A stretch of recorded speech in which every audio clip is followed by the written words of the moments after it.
কোথাও ভাঙ্গা, কোথাও খানাখন্দ, বেহাল সড়কে হেলে দুলে চলছে যানবাহন। ২০০৬ সালে সবশেষ সংস্কার করা হয় ঝিনাইদহ সদর উপজেলার পোতাহাটি গ্রামের ৩ কিলোমিটার দীর্ঘ সড়ক। এরপর ১৯ বছর কেটে গেলেও আর উন্নয়নের ছোঁয়া লাগেনি। এ কারণে দিন দিন চলাচলের অনুপযোগী হয়ে উঠেছে রাস্তাটি। শিগগিরই সংস্কারের দাবি এলাকাবাসীর। বর্ষাকালে আমরা চলতেই পারি না, আমাদের ওই বাসাতে লুঙ্গি পরে রাস্তায় এসে প্যান্ট পরা লাগে। গ্রামে কোথাও পাকা রাস্তা নেই।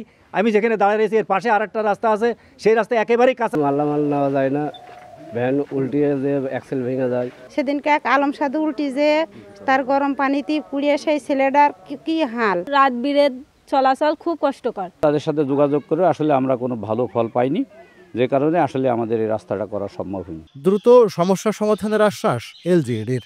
দুটো আইডিভুক্ত রাস্তার মধ্যে একটি রাস্তা আমাদের যশোর অঞ্চল গ্রামীণ অবকাঠামো উন্নয়ন প্রকল্প দ্বিতীয় পর্যায়ের ডিপিপিতে আমরা অন্তর্ভুক্ত করেছি। ডিপিপিটা অনুমোদিত হয়ে গেলে আমরা ওইটা পাকা করতে পারবো। পোতাহাটি গ্রামে প্রায় ৪,৫০০ মানুষের বসবাস। তাদের সঙ্গে আশপাশের অন্তত ১০টি গ্রামের মানুষ এই পথ দিয়ে প্রতিদিন স্থানীয় ডাকবাংলা বাজার এবং চুয়াডাঙ্গা শহরে যাতায়াত করেন।